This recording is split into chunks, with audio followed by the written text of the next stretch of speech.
away the tail now. The inside of Coates. Barker gets too heavily involved. And that's Whitehead and Coates.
Hello everyone and welcome to the VRRC League of Champions. We're in the DTM Cup at what looks to be a very icy and snowy Spa Francorchamps circuit. My name is Daniel Handover. Joining me in the commentary box this evening is the wonderful and fantastic Mr. Dave Marshall. Dave, how are you doing this evening, sir? That was a bit too complimentary for my liking, but yeah, it's very, very festive, isn't it? It's nice to see. It is indeed. It is indeed very festive, as you say. We saw this at Nürburgring, and we're seeing the same again at Spa. It's very lovely. I've not seen a Spa in this sort of like snowy conditions, so it's quite a nice change. Yes, round 4, the finale of the DTM Cup.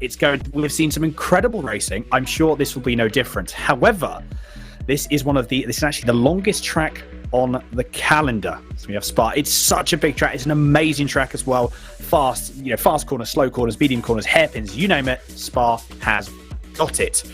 I think, Dave, we obviously have been speaking about as well that each of the car favours a different sort of circuit. And at the moment, from what we were hearing from the drivers and also what we were talking last week about, the Alpha may not necessarily be suited here.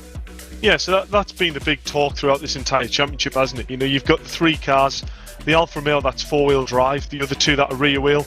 But the Alfa, struggles with weight and top end speed. So, you would like to think that, towards the end of that, massive straight after Eau Rouge, the Alfa is going to be really struggling.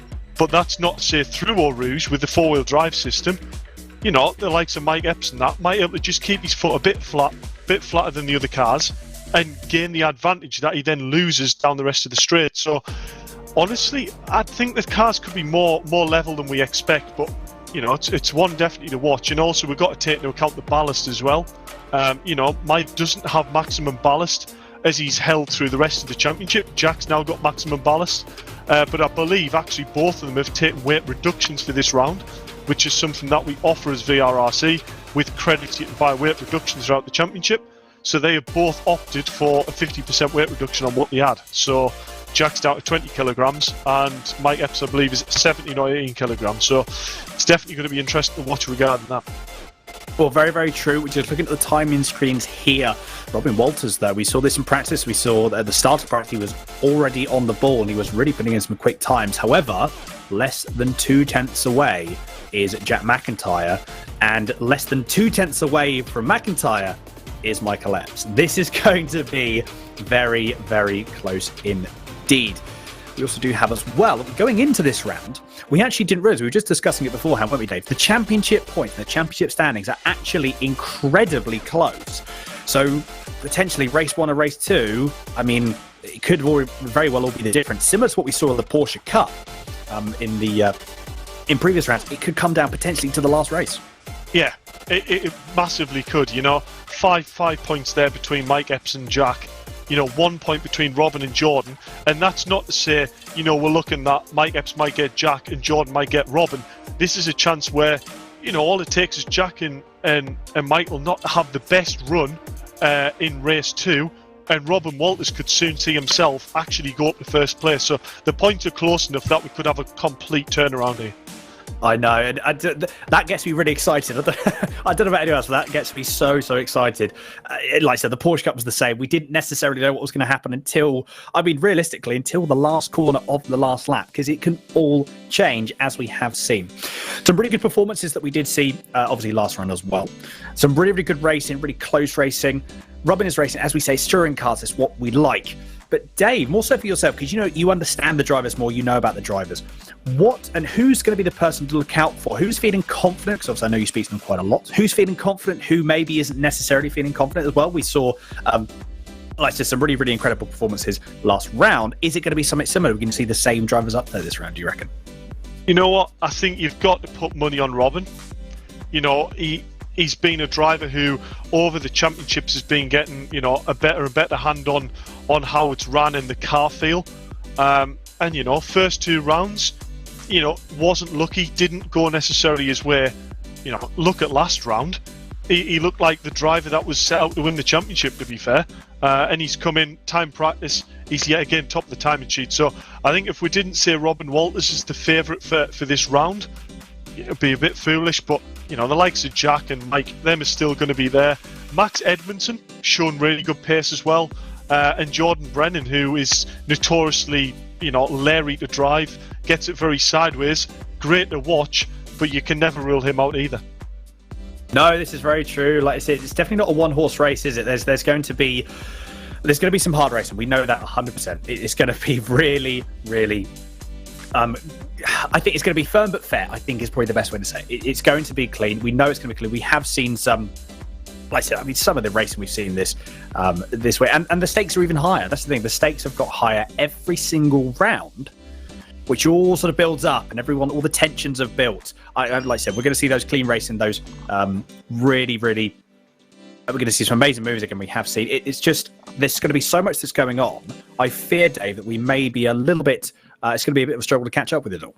Yeah, I mean, if I'm honest, I'm always a bit apprehensive with turn 1 of Spa. As we can just see on screen there, starts off down into a ridiculously tight hairpin, where all the drivers want to make as much progress as they possibly can. Some of them might be a little bit impatient. Turn 1 is always a worry, and we see it in real motorsport. The infamous, I believe, was it Alonso? I'm sure you're correct, as Dan, where he ended up with a car going over the top. And you are correct. It's sort of the likes of technology like the Halo system coming into motorsport because of turn 1 of Spa. So, yeah, it's an infamous corner. We hope it goes cleanly. The likelihood of it being clean is, not massive, but we hope to see it. But we have got the safety car on standby if anything, nasty happens. Well, that's very true. A great shot through there of all the cars coming through, up through Eau Rouge and Raidillon. So we're in qualifying now. Like I said, we have 15 minutes of qualifying. We've got, like I said, we've got Mick Sutton currently on the screen at the moment. But yeah, people to watch out for, as you say. We've got Walters, McIntyre, Epps. Edmondson as well has definitely been there. He has been there or thereabouts, so that's one person to obviously watch out for, as well as Stapleford. I say it's probably not even a 3-horse race. This is potentially like a 5 or 6 car race that could be battling for the podium. It depends. Again, there's so many different. I think we spoke about this a little bit about this last round, didn't we, Dave? Is at Nürburgring, and with the competition that we saw, one small mistake could be the difference between first and potentially, in some cases, third or fourth. Yeah, it just seems like, especially on the reverse grid, the Alfa Romeos are so strong off the line that, it leaves some of the front runners that are in the other cars, Jack in the M3, Max in the 190, it takes them a lot longer to get back onto that front pack than it would normally take them. And it develops this sort of moving surge to the Alphas, and trip over each other slightly, and it can lend that, someone who isn't necessarily running at the top speed or top pace of the weekend, comes away and is like up the road and can't be catched. So We'll see about Spa. I've mentioned about turn 1. We've got that ridiculously long straight up and over Eau Rouge, up to the right-hander. I think it's going to be a case of whoever sort of gets the initial good run up Eau Rouge is going to have to be severely defensive, but then hopefully people behind will trip over, essentially. Well, yeah, again, like I said, there's lots and lots of factors. Eau Rouge is such a bit... It's weird, but you don't necessarily see that much. We've got a great all-board shot as well going through. That's one of the corners I actually really wanted to talk about, Blanchimont. That is going to be a very, very tricky corner, especially not necessarily for the Alphas, but more so for the BMs and the Mercedes. Yeah. I think probably the BM is just a little bit more leery than the Mercedes itself, but yeah, as you see, Jack, they're trying to straight line the last turn 20, very last corner of the bus stop, trying to straight line it as much as he can to get as much speed up as he goes down into turn 1 for the very first time. So yeah, Max Edmondson currently on the board, obviously with that 2:39.4, but these lap times are going to come down. So these lap times that you see here don't necessarily worry about them for the moment. Here is Michael Epps coming through up into La Source for the very first time. Takes driving into the corner quite heavily. Actually, we'll probably see a lot of this happening. You'll see a lot of trailing, a little bit of sideways movement on the way out, using that four-wheel drive system, planting his foot to the floor and allowing the car to do the rest of the work. Interested to see what he does and how much steering movement happens through Eau Rouge and Raidillon. I imagine there'll be a few sort of small corrections. And pitches the car in. To be fair, it looks quite composed, actually. I wonder if we're going to see if we see a similar onboard shot of one of the BMs and the Mercedes, like you were talking about, Dave. Potentially the Alpha is going to be a little bit more settled going up Eau Rouge, and that could actually negate the difference for the fact they're a bit slower on the Kemmel Straight. Yeah, for sure. You will not see the Beamer do Eau Rouge quite that smooth. You just simply won't. You know, it's one of them things where the Beamer almost feels like it's a little bit floaty. It's not quite digging into that tarmac. The Mercedes here, as we jump on board with Robin, you can see quite a lot of understeer. You know, just keep within track limits there over the red and white. But you can see quite a lot of understeer, a little bit more settled. If you jump on board with a Beamer through there, you know, it'll be a little bit of left, a little bit of right, a little bit of left, trying to keep the car basically level straight through it. But it does make it extremely difficult to keep on the throttle and that commitment over through Eau Rouge, which, you know, lap 1 of the race isn't exactly a characteristic you want in a car. No, this is very true as well. You've got to be nice and careful, really. You know, any sort of excess movement in the, you know, I think generally you've got to try and be as composed as possible, get the tyres warmed up. And yeah, like those first lap or 2 laps are going to be very, very sketchy for the Mercedes, like I said, more so the BMW. Currently still on your screen, Robin Walters, Sector 1. He was a 10th off at the moment, so not too bad. I wonder what he's going to go through, what he's going to do in Sector 2 as he goes to the second part of Pouhon and going through into turns 13 and 14, campus chicanes. Very, very good. I tell you what, I've really grown on the Mercedes. The Mercedes has really grown on me, actually. I always thought that when I sort of looked at it initially, there'd be a little bit of flames there. Unfortunately, some of that nothing will be able to match the Alpha. But yeah, I've actually really quite grown on me. It's quite almost the most understated of the 3, actually. I quite like it. I don't know. It sort of appeals to me more and more, and it has throughout this championship. It's definitely the one that's grown on me the most. Yeah, unfortunately, Rob Butler can't join us tonight.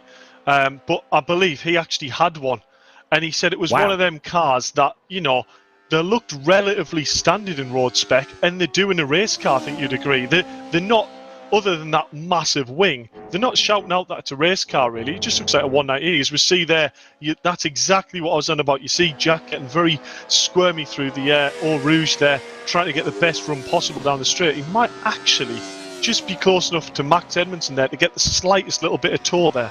But yeah, as I say, I do like the Merc, but I think the Beamer's got the soft spot in my heart with the rally background. Yeah, to be fair, I am indeed a BMW man myself. I do love the old E30s. Actually, I say him that the Mercedes looks understated. I mean, to be fair, the BM does as well. That looks the most normal of the 3 cars. True. It's actually sort of only really just dawned on me now. It almost looks like a standard old E30 M3, just with a thumping great. That makes it quite cool. It does indeed. I know what you mean. But currently, as we're on board, currently on the screen now, Jack McIntyre is the man on top step of the what would be potential podium as well, 234.203. Do you know what? I'm actually really quite shocked. Looking at the gaps, you've got Walters is just under just under 4/10 off. What I'm actually really sort of like staggered with is how close these guys are. All Jack Max are going to get held up a little bit. That was with Isaac Smith, so he's going to get held up, although very sideways there from Jack. Signature move that we have seen from Jack McIntyre throughout this entire season, and this is going to be absolutely no different. Big sideways movement for Isaac Smith there as well. So he does well. They both do well to catch that, doing some tandem drifting there. Very nice. Yeah, like you've got 4/10 of a second, and this is the longest track by far that we have seen on the calendar out of the 4 rounds, and yet it's still so close. And you look at Epps, the gap's only 600ths of a second between Walters and Epps. Yeah, it's good to see, isn't it? And I like to think the ballast is playing a little bit of part of that. And as well, I can't lie. I obviously did the BOP, which anyone watching that doesn't know what a BOP or a BOP is. It basically is to try and balance the performance of each of the cars. So the Merc, the Beamer, and the Alpha in comparison should all set around the same sort of lap time. And I'm not going to tell you, Dan, how many laps it took round Spa in each of these cars to try and get it somewhat close. But yeah, interestingly enough, I will quite happily say now, because the lads are racing, that for me, the Beamer wasn't the fastest car around here. So it just shows what a great job Jack's doing. And fair play to Robin as well. That's a very, very competitive time. It is indeed, yes. So you have the top 3, BMW, Mercedes, followed by Mercedes, followed by Alpha. I wonder if we're going to see, like you said, something you were talking about, just to touch on that point, Dave, I wonder if we're going to see that maybe play a part more so in the race. Is it going to be something that's more of a consistency thing? Maybe the BM is going to be a bit more consistent. I don't know, again, from your experience of driving it. I'll probably say Mercedes is the most consistent. The Alpha, I would say, is more consistent on a shorter track. But with the track being so long and the size of the straight, I think the Mercedes has probably got the advantage there. And especially through Eau Rouge, the Beamer is just so unsettled in comparison. So it's going to be really key, especially with all the weight on for Jack. If he can get out of turn 1 cleanly and Robin Walters is there behind him in the slipstream, it's going to be really hard at the end of the straight for Jack to keep Robin behind him. Yes, that's very, very true. Very, very true indeed. Well, as we're going into the closing stages of qualifying, 5.5 minutes has just ticked over. So 5 minutes, 29 seconds left. Jack Mack is still the man on the top step. 2:34, 2:03. And at the moment, there's no real signs of that being beaten. You watch now. Sorry, Jack, that's probably put the commentator's curse on you even before the racing has got underway. Max Emerson having a little bit of a moment there coming out of, I believe that was turn 14. They're going into Stavolo. The 2 Stavolo corners here, using all of the track possible. That's one of the things as well. Dave, this would be something a question for you. Obviously, you drive AC more, a lot more than I do. How are the track limits? Are they quite? I mean, looking at the guys and what they're doing now, especially going through Radion or going through Eau Rouge and up through Radion, there seems to be the track limits are lenient somewhat.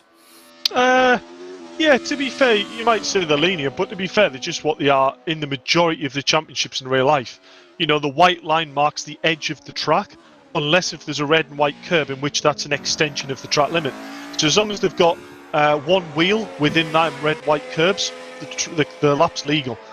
Which, sounds easy enough, but you try and come over Eau Rouge Crest in one of these cars, slightly sideways at about 130 mile an hour, and it is blind as hell. So, if they managed to keep it on, see, there's Andy Dorman there, that would have been off. Good example there. Cheers for that, Andy. But yeah, if you go to Eau Rouge, it is really blind. And it's not always intentional for a driver if he does cut the track there.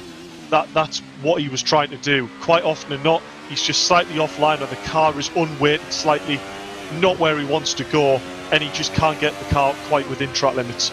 But yes, the game will go, that's track limits, you've gone over it, disallowed lap. So yeah, they're reasonably strict as we'll watch Mick Sutton. Is he going to keep it in here? So as we see, that's perfectly within track limits. But you could see how blind it was there, Dan, as he came up over the top. But you've got nothing to really aim for. No, this is the thing as well, isn't it? Like, obviously in other sims as well, but the principle is the same. I've done, enough laps that you sort of almost have to go based off of a bit of feel, almost in a sort of sense of going through Eau Rouge. You sort of like have to pitch the car in and just sort of hope for the best, and then hoping you don't have to make too many corrections on the way out. Still on Mick Sutton's, still the main focus on your screen. He's currently in P10. 3 minutes left to go, and look again, McIntyre. Still no one at the moment can touch Jack McIntyre. Andy Mellors doing very well in P7, 4 tenths away from Carroll in the Alfa Romeo. So 2 Alphas in currently 6th and 7th. We do have Isaac Smith. Excuse me, I'm going to try that again. I don't know what happened there with my voice. Let's just ignore that and let's try that again. Isaac Smith. Interestingly enough, though, I thought we'd be seeing a bit more pace from him. I'm not entirely sure if this could be something that maybe he's actually not put one of the quick laps in, if he's had a little bit of trouble. But I'm surprised, actually. We've seen some really, really good pace from him at the start of this championship and going through, but just seems to be a little bit off pace at the moment. Yeah, if I'm honest with you, a lot of the guys who are competing in these Tuesday League of Champions, they at the moment have a very, very full schedule. So as do myself, on a Saturday, we Isaac Smith, Robbie Stapleford, Max Edmondson, Mike Epps, Jack McIntyre, they all compete in both Mini E Series and the Touring Car Series on a Saturday. So maybe we're just seeing a little bit here of a driver who's going, you know what, this championship, I'm not quite on the boil, I'm not near the front, so I'm not going to spend as much time practicing that, and I'm going to prioritise my Saturday League Championships. It's all about weighing up your options and trying to be as competitive as you can in the championship that you think you're going to do best in. Yeah, very, very true. Very, very true indeed. Speaking of one of the chaps who is currently racing in both of those additional series, we have Mike Epps with that 2:34.621. Still hasn't improved on it this lap, but if he does cross the line and he doesn't bail out of this lap and goes into the pits, he will have one more lap to try and get the car in position. Oh, Andy Mellors has just gone through 2:35.807, so he's gone up into P5. A very, very good lap time indeed from Mellors there.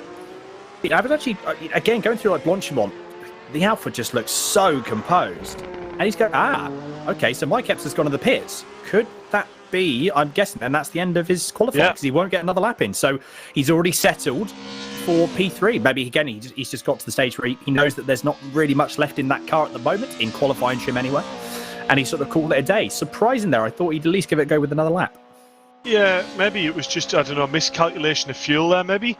Or I'm not quite sure. Maybe he just thinks he doesn't have much left in the car. But yeah, interesting enough. But still, second row of the grid there, behind Jack Mack. We've seen what them Alphas do off the line, haven't we, Dan? Down to turn one. It's a long enough straight, this could be really a one for Mike to go, right, I need to commit to this, chuck it up the inside and see what happens. Yeah, I know. This is the thing. Like I said, we know what these Alphas are like. We know how aggressive they can be on the starts and how just generally just a bit unstoppable. So yeah, and Isaac Smith, there we go, P5. So there we are. So this is the sort of pace that we've been seeing from Isaac. As you say, priorities I can imagine obviously kicking in there, but only 3 tenths away from Edmondson and just under 2 tenths away from Andy Mellors, just in front of Andy Mellors. So to be fair, very, very close indeed. We have obviously Epps has finished, Stapleford has finished. We are at the end of qualifying. So Jack is currently on a fast lap, although I don't know if he's really trying at this point or he just goes, he knows he's got pole. Got to watch out for Walters, obviously, because he still hasn't finished his lap yet. So he's not completely out of the woods yet, as we see in the bottom right-hand corner of your screen, his onboard, as it were, or as onboard as you can get in the virtual world. And you can look at the steering inputs again. It's just constant movement on the steering, constant adjustments, trying to make sure you balance the power with the steering, with the grip available to the tyres. Interesting to see what he's like through Blanchimont, because that's going to be well, I can imagine the amount of steering movements that we're going to see through there as he goes through. To be honest, actually, I'm going to completely take that back. Jack's just shown me right up there. That was just absolutely no movement until pitch the car in. Interesting. I'm quite surprised at that, if I'm honest, to be fair, Dave. Yeah, and if I'm honest, I've just noticed there as we're talking, the big shock for me is Jordan Brennan down in 11th place. Now, that isn't a driver who's trying to prioritise. Yes, he is competing in both, but that's just a driver who hasn't quite hooked up his lap there. 11th place for Jordan. He's fighting for the championship here. Yeah, interesting to see. Potentially, again, just might not have found a footing, or potentially as well, yeah. It's just, at the moment, Spa is causing him a few issues, but he's got 2 races to go. I can just see as well, we have got in the interview or waiting room, we do have Mr. Jack McIntyre, the pole sitter, because no one could quite get to his lap. 2:33.958. Actually, to be fair, his last lap, we didn't even notice that his last lap he bested it, and he's the only man currently in the 2:33s. Only just, but it does mean the gap is now potentially around. I'm just having a look at the gap there. So the gap is now just over 0.3 of a second. So it's getting very, very close indeed. But yeah, it'd be interesting to see what Jack thinks about the situation, what he thinks of qualifying. How confident is he? That's one thing I'd like to know. Yeah, and how worried is he about that Alpha? Let's go. let's go and find out. I'll go and have a word with him. So down the commentary booth, we should have Jack McIntyre. Are you there, Jack? Hello. How are we doing, Jack? Yeah. I'm 33. I mean, that would have been a fair hooked up lap. As I say, a hooked up lap, as much as a hooked up lap as a Beamer can offer. Yeah, just about. It was pretty good. I think I got the car set up really well last week, and got some good results because of it. So I've not really touched anything at all this week and just jumped straight in, and it seems to go well here. So no, really happy with that. Yeah, no, we were talking in the interviews here about the infamous Turn 1 at Spa. I think, touch wood, you're far enough ahead that if there is a bit of carnage or there is a bit of a snag, that you can you've got that feeling where you want to just get the nose in, get on the power and just get clear of that corner as quickly as possible. But you do have Mike Epps behind you in that Alpha. It must be a little bit of a worry, is it? Oh yeah, definitely. The Beamer's been really tricky to get off the line for the whole season, so I'm not expecting to be in first at Turn 1. So it'll be interesting, to say the least. I think Mike's going to be super quick off the line with the 4-wheel drive. So yeah, we'll just have to see how it goes. Play a little bit safe into Turn 1, then hopefully can make up some time if I lose any later on in the race. Yeah, the last question before I let you go and get ready for the grid. How difficult is Eau Rouge in the Beamer? Because I mean, the Merc does look quite planted and quite understeery through there. The Alpha is obviously 4-wheel drive and it's just a complete brute through there and it's mega. But the Beamer, I take it, is a bit lively. And is that an area of the track where, especially in lap 1, that you'd be a bit wary of? It's pretty wild, yeah. Compared to the other tail, the Beamer's a lot lighter, so it's not as planted through there. So I mean, we'll just have to see how it goes. It doesn't feel too bad going through there, but with race fuel and medium tyres and cold ones at that, it might be interesting, but it's always worth just backing off a little bit and losing a little bit of time just to keep it safe. So, although having said that never really works out in the race, does it? But, we'll see how it goes. Oh, well, I'll let you go and concentrate ready for the race, Jack. But nice one for putting it on, Paul, and good luck for race 1. Cheers, mate. Thank you. And there we go, Dan. As simple as that. He sounds quite calm, doesn't he?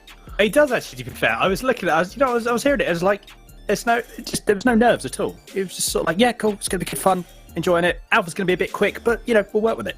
I mean, to be fair, like a man who is confident is, I think, well, like I said, that was as cool as a cucumber for Jack McIntyre. And so he obviously knows, because he was getting all excited as well, wasn't he? You could hear the excitement in his voice about the setup. He knows he's got a good car underneath him, which that's so crucial to giving you that confidence and being able to know where your car is, know that the car's always going to be under you, and really just allow you to capitalise on, well, at the fact, let's be honest, Jack starting on pole. That's going to be a very, very crucial thing. Even if Mike Epps does get the jump on him going into La Source, I wonder how this is going to go come the end of the race. Yeah, if I'm truly honest with you, I'm not sure how easy that's going to be to defend going into Turn 1. You're going to have Mike there incredibly determined to get the best launch possible, but also Robin, who wants to do the same, and then the slipstream down Eau Rouge. This is going to be a proper championship battle, and it could all happen within Turn 1. I can't wait, if I'm honest with you. No, neither can I. La Source is going to be, as long as everyone gets cleanly through La Source, obviously you can have a bit of concertina and come up, absolutely, it's always going to be the case. Yeah, as long as everyone gets cleanly through Turn 1, and I suppose as well for the first time, it's got to be single file through Radion and Eau Rouge. I mean, if anyone tries to go too wide through there, they are very, very mad. But, I mean, who knows? We've seen some incredible moves. You might have to try it, like. You might have to try it. Well, I suppose, yeah, I'm sure, to be fair, actually, I've sort of answered my own question. We're probably going to see something like that, absolutely. But, yeah, literally, sometimes you're sort of, I sit there and you think of all the different possibilities, you think of all the different permutation, all the different scenarios, and yet you will still have you could think of a million different scenarios going into a round, especially a round with tensions high as this, and you'll have a different scenario that actually plays out. Honestly, it really sort of rides, and I think, like you were saying, if Mike Epps can get the jump on Jack, it's going to be difficult for him to keep him behind. However, if he puts his car in a position where it needs to be and puts his car in the right position, potentially, yeah, Jack could have a bit of difficulty to overtake. And we've also got to remember that I'm actually driving the safety car now. So this, if I have to quickly dart, that's me just jumping into the driver's chat and go, guys, there's a safety car. So if I have to leave you very quickly, Dan, then my apologies. No, that's fine. That's fine. At the end of the day, obviously, Rich, who currently normally drives a safety car, isn't very well. So, Rich, if you are watching, we do wish you a very speedy recovery and hope you do get better soon. But we are just about to get underway for race 1 of the League of Champions VRRC DTM Cup, and we are away. It seems to be a relatively clean start for everyone. Look at Mike Epps. He can't quite get the jump. Jack got a blinding start. Obviously, Mike Epps is up to second place, but he couldn't... as I say that, he's just been spun around twice. I'm not entirely sure who that was from there. Potentially one of the Alphas, but that, I don't know. I wonder if Dave is actually shooting off. Is that going to be a safety car? I don't think it will be, but that's not good for Mike Epps. That is not what he wanted. Look at the gap that Jack McIntyre has got. I've actually just seen on the commentary box that Dave has quickly jumped off, so I would imagine that a virtual safety car will be called. And as I said, as if by magic, thank you very much, Mike, safety car has indeed been deployed. So what's going to happen now? All drivers are going to concertina up. Jack is going to be setting the pace. There's no safety car, as it were. It's a virtual safety car. All the drivers will be allowed to bunch up. To be fair, I think Mike Epps is going to be the one that's going to be thankful most for that, purely because he's currently down. As you can see in the left-hand side of your screen, in the top left, he's down in P10. Not ideal when your nearest championship rival is Jack McIntyre in P1. Now, also as well, looking at qualifying, Jack is very, very fast. And as we heard in the interview, he's very, very confident as well. So we're going to get Dave back in a second. But as you can see here, at the moment, Jack furiously warming his tyres. He needs to. This is one of the things. Heat generation is very, very crucial at any track, especially someone like Spa. What you've got going through Radion, going through OG, you can actually see there as well. You look at the amount of adjustment and the amount of steering lock he's actually putting on. He's trying to deliberately scrub the tyres off, deliberately scrub them and break traction so that, again, it can generate some more heat. So it's all about this heat conservation. You may see as well, and you may, obviously wouldn't be able to see it necessarily, but you might see some drivers, they're riving the brake as well, trying to get some residual heat into the alloy, and then obviously that then transferred into the carcass of the tyre. So there's lots of different ways you can... there's lots of different ways that you can warm your tyres up. There's two sort of main keywords. Obviously, weaving is your standard one, but yeah, that's sort of like braking and riding the brake, that heat generation through the alloy and into the tyre. Paul Laramie here, as we're currently on board with now, up to P7. So he's managed to get through all the trouble at the moment. He is now doing a very, very stellar job in P7. Obviously, he's got an Alpha. He's got only one more Alpha in front of him, and that is of Carroll. And then he's got a sea of Alphas behind him and one Mercedes of Robin Walters. I believe we may very well get underway straight away now. So what we're going to do is we've had that one lap, all the cars are bunched up. It's really now, I think Jack has got to set the pace, and we're going to be going away in a second.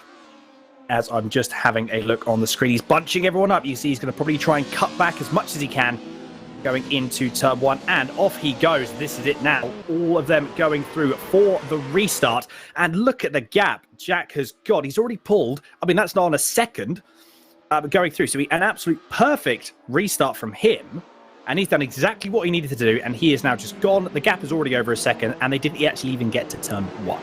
So absolutely incredible stuff. We see that was Mike Epps already at the inside of Dorman into P8. That is something he's going to absolutely need to do. He needs to be a man on a mission, whether he likes it or not.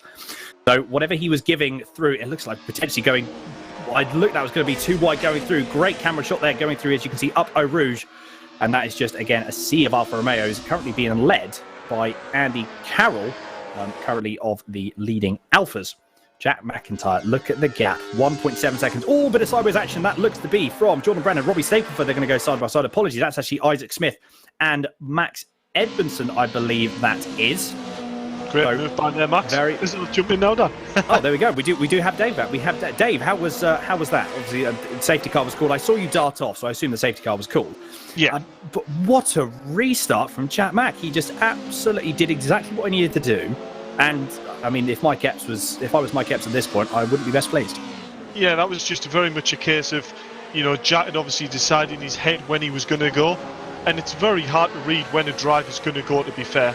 And it was a case of Jack, you know, got a nice and settled coming out the corner, got it really hooked up and got brilliant drive.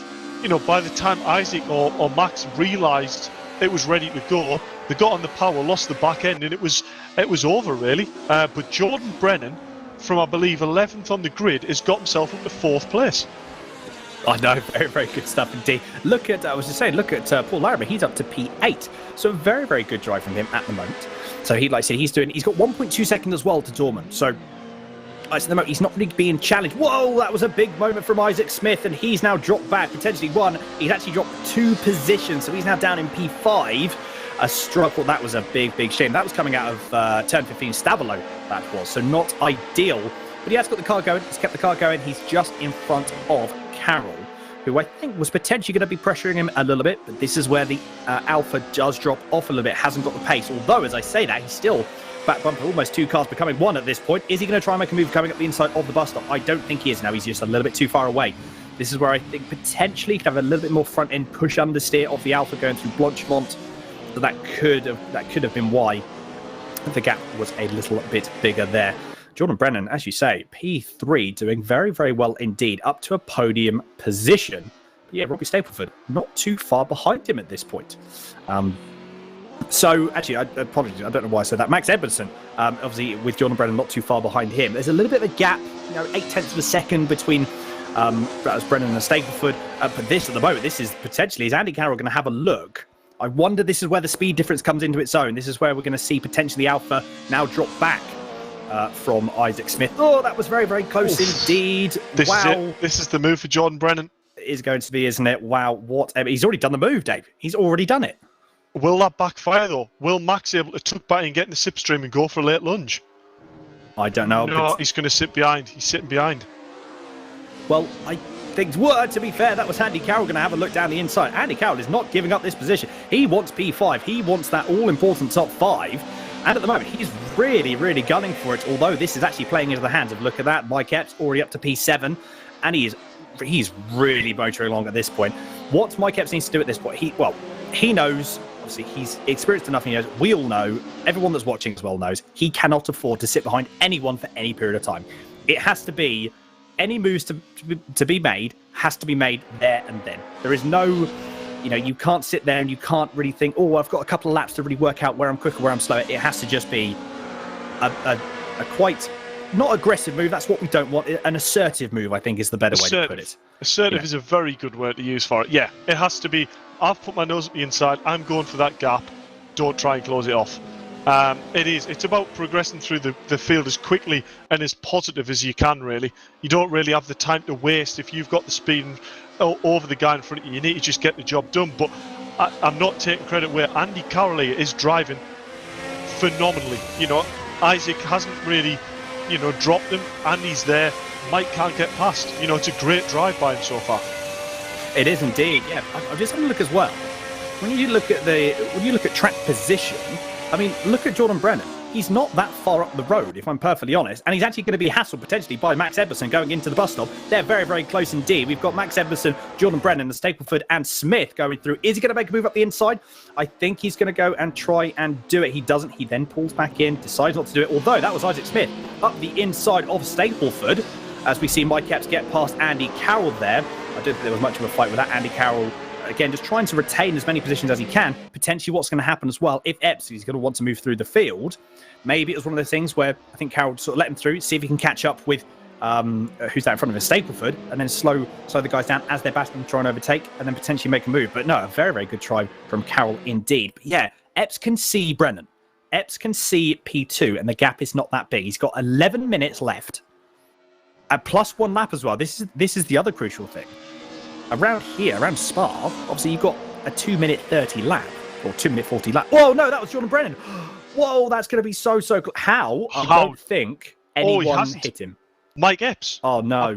I believe in avoidance, Mike Epps has unfortunately put it in the wall. I mean, I don't quite know how there wasn't a direct hit there, but that there just shows, I was talking about Eau Rouge and these beamers being particularly leery and light, and Jordan, unfortunately, has just been a culprit to exactly that. What a shame there. I mean, to be... Oh, that's a big shame. Yeah, exactly as you said, Dave. Like, you've got to be so careful. And this is with warm tyres, though, bear in mind as well. Like, this is with tyres that have some heat in them. So, with plenty of time after the restart, look at Epps' car. It is just absolutely... It's definitely seen better days. That's the worst condition Alpha I think I've seen the championship so far. I can't imagine the wing is doing much. It's going to be really good going around, what's that, a right-hand corner? Not probably so much going through a left-hander. Yeah. So as I say that, look at the side. Look at how sideways Mike Epps was getting through Pooh on there. So, yeah, he's going to be trying to... I think this is damage limitation at this point. We do have the reverse grid as well, bear in mind. But at the moment, where Epps is, he's going to be sitting... Well, at the moment, probably bang on P6. So he's not actually going to make any... he's not going to make any positions from the restart, from the reverse grid. He's not going to lose any positions. But he's getting pressured a bit, to be fair, by Rob Walters. I mean, if I'm perfectly honest, yes, the car has seen better days. So if Walters can get by, or maybe he'll sit behind if they're both catching up with... that's Carroll in front. Gap's 3.3 seconds. Not a lot of time to do it, but if anyone can do it with a damaged car, it's definitely Mike Epps. Yeah, I think this is definitely going to go back to what you were saying before. Robin, as we see there, authoritative move. He just needs to get the job done, because on a straight line now, that Mercedes is going to be outright miles faster than that Alpha. So he's through. He's going to try and close on the back of Andy Carroll there. And honestly, the speed Robin has in this car, I wouldn't be surprised if we see him going up and trying to fight Robbie Sturt for Isaac for a podium spot. Well, again, like, you look at the gap isn't too far ahead. So you got Smith, that's Edmondson, Smith, Stapleford, they're all very close, about sort of even Stevens at the moment. Obviously, Jack McIntyre has decided that he's just checked out, and obviously the gap is now 6.2 seconds. So yeah, he could he could have a spot of lunch on the side of the Kemmel Straight and still be in front by the time he finishes. It's just 6.2 seconds. Obviously, we have had incidents obviously that has caused that and that has helped with that. But I suppose it goes to show that even in track position, I know it's one of those things where out and outright pace is obviously brilliant and fantastic. You do need it. Then we have got to the stage where track position, especially at the start of a race, is very crucial indeed. Just having a look through we have some comments as well, I believe. We've got some on YouTube. This is from, obviously, Michelle Dunn saying, come on, Jordan. So, Michelle, good to have you with us. We've got Amy Roberts as well that's in saying, looking forward to tonight. Apologies, I haven't seen these sooner. Lots been going on. Again, lots of stuff to commentate on, as you can see. Max Bird's in here as well. And we also have Dave, this is a question for you. Yeah. That is Paul Tunstall, I think. Where is Dave Marshall's accent from? He's Jack's uncle. We're both from Redcar. Dave must be close, judging by his accent. That would be one for you then, Dave. Yeah, not far from Redcar at all. Only probably about 20 minutes up the road, to be fair.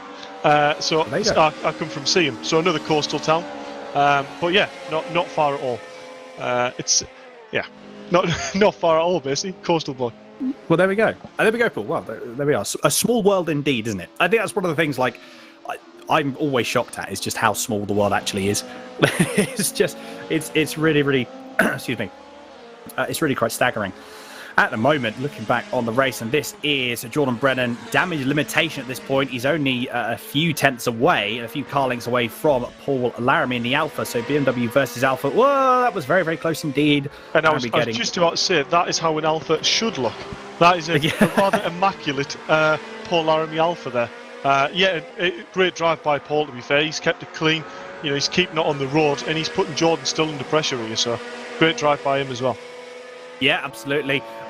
Looking at the gaps sort of further afield, like, to be fair, the actual closest gap on track at the moment is actually now between, I believe that is that Paul? It's Paul Laramie and Jordan Brennan. Obviously, the gap is increasing. I think it's the next best one is probably, and the next closest one is, would it Stapleford and Smith? I think is about 1.2 seconds.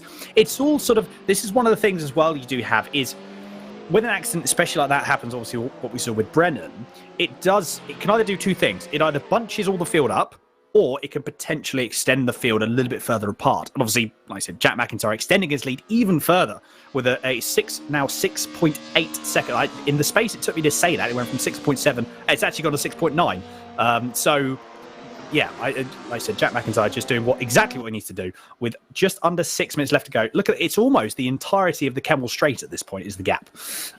So very, very good indeed. Edmondson, though, is extending his lead over Smith. So the gap is now up to 2.4 seconds. But then Robbie Stapleford, look at that. Half a second is now the gap between these two. So a fight for the last step on the podium for race 1. And I'm sure with 5.5 minutes left, it's not going to be easy for Isaac Smith to stay ahead. Yeah, for sure. I mean, this Robbie Stapleford battle is definitely one that it is not done, is it, Dan? I mean, the thing is, with these cars here, you've got the Mercedes and the Beamer. You saw there, the Mercedes was extremely good through Eau Rouge, and Robbie just dropped a little bit back off. So actually what it means is it's quite hard for Robbie to get past because he needs to get within that slipstream to try and get past the Mercedes. But the Mercedes is strong at the start point of where Robbie really needs to be tucked in behind it. So that's maybe why Robbie isn't quite getting straight past Isaac here. You know, the speed overlap on the overall lap isn't that different. But if Robbie can get within that half a second bracket up through Eau Rouge, I can almost guarantee that'll be a dive move going into the right-hander. Well, hopefully we're going to be seeing that indeed. Like I said, 4.5 minutes left, nearly on the clock. And I believe, actually looking behind, that's Carroll and Walters are going to be having a good little battle here. So Walters is really sort of making some moves forward. Potentially, I know you were saying, obviously, with Walters potentially catching up with Stapleford and Smith, that could still very well happen. Yeah. If there is a position where Stapleford and Smith start battling, all of a sudden, the 3.2 seconds between Stapleford and Carroll is going to, disappear. To say the least. That is going to come down so fast because you know for a fact that Stapleford is going to, Smith is going to be defending so hard. There is going to be absolutely no room at all for that BM to go through. Oh, as I say, that bit of a moment going through the bus stop there for Stapleford. He managed to keep it all in check. Wow, that was very well held indeed. I mean, the suspension compression, probably to be fair, the soft suspension actually saved him a little bit there, I'd imagine. Yeah. I mean, I was going to comment there before. That's exactly what I was saying about Robin Walters. I think all it's going to take is for Isaac here and Robbie just to have a little battle, and honestly, that gap will just plummet down. Robin is not lapping slow here, so it's not going to take much for him to get onto the back if them start to battle. But yeah, we've got Isaac Smith, who is probably, as we're watching Robin Walters, that would have been very brave to try and move up through Eau Rouge. I'm going to say, looking at this, he's going to tuck in at the slipstream of Andy Carroll here. There's not a lot Andy can do here, really. He can try and defend the inside if he wants, but I don't think there's really going to be much worth point. Robin's ducked out right there. That's going to be job done going into the right. In fact, he's even pulled in front and he's on the brake. So, job done. Good move by Robin there. But yeah, what I was going to say there was Isaac Smith in third place. Probably known to be a very good defensive driver. He'll put the car literally everywhere where the person following doesn't want him to be, which is exactly the sign of a good defensive driver. And Robbie Stapleford, who has been known for putting on some very risky but also can pay off massively moves. So that third and fourth place, if them get close enough, that could be absolute fireworks. It could indeed, and I'm sure it will be. However, just looking at the timings on the left-hand side of your screen, you're looking at the gap. Smith and Stapleford, it was actually 1 second. Stapleford had a bit of a moment because the gap went from not a second to just under 2. I wonder if he had a bit of a moment through Pouon. Yeah, it looks like he's gone massively sideways or something through there, hasn't he? So, he's lost a good second of time now, which is a bit of a shame.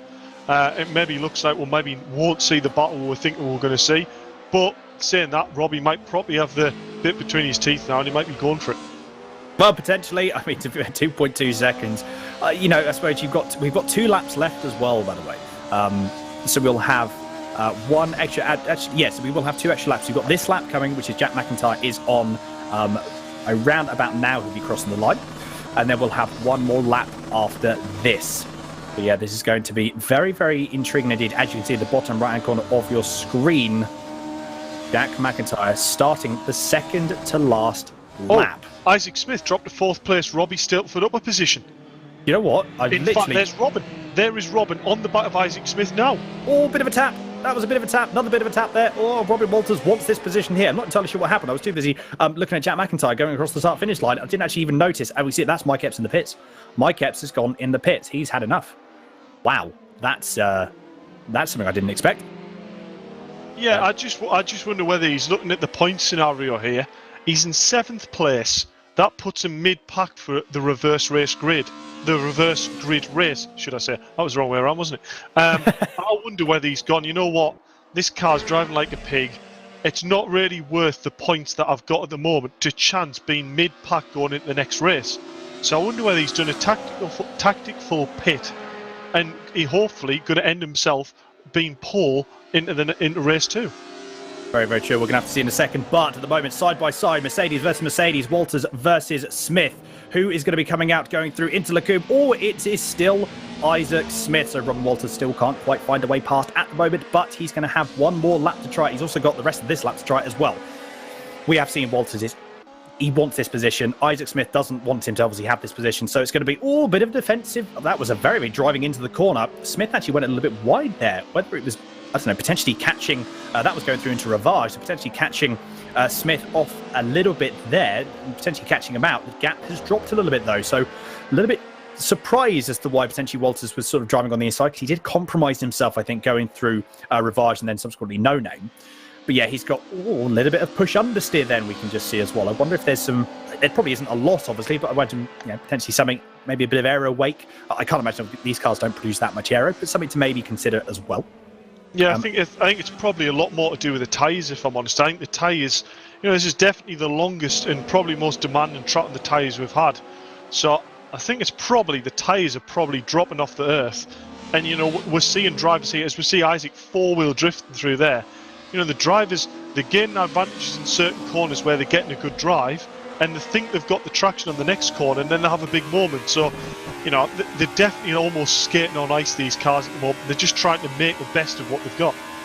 I know exactly what we just saw there, exactly as you were saying there, Dave. We just saw both Walters and Smith try and go through, I believe that was...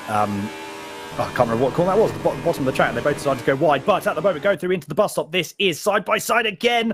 Oh, Walters has gone a little bit wide. That's definitely not what he wanted to do. He tried to make the move stick, just outbraked himself. Smith was just stopped on an absolute dime, exactly where he needed to stop. And I just don't think Walters was expecting it. Tried to go around the outside, but just that fraction too late of braking. Again, we actually saw this a bit in Hockenheim, didn't we, Dave? So I wonder if potentially the engine braking, he couldn't quite get sorted at the moment. And again, because he was a little bit out of sorts, being pushed onto the outside. What this has done, though, is actually put him potentially into the clutches. I was going to say put him into the clutches of Carroll. The gap was actually a little bit bigger than I initially anticipated with the camera angle. Great shot through that. I love static cameras that you can just see the cars. There's the elevation change as well. It's just the absolute most staggering thing. It's one of the tracks I want to race in real life at some point in my life. It's just absolutely insane. For sure. It would be a mega track to race in real life, but you've also got to have the budget of a house. So we're not sure when that's happening anytime soon. But yeah, to be fair, Andy Carroll here, you can see, is still on the back of Robin Walters, who was one of the fastest people in the time practice. Let's not take it away from Andy Carroll. He is having an absolute great race here.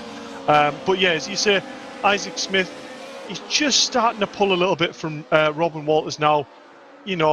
Looking on this, I don't know whether Robin Walters is going to be thinking this is going to be worth a lunge towards the end, or whether he's going to be happy with the place. But also, he's going to be thinking of the championship points. But going into that last corner there, you saw Isaac was going very defensive, leaving just enough racing room on the outside, which is what he's done. Any real racing driver, goes by that.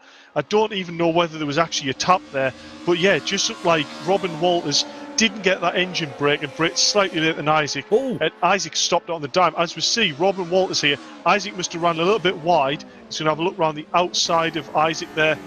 No, that isn't going to work. Not around Isaac, it isn't. Well, like I said, Robin Walters has been, at the moment, handed to him on a plate.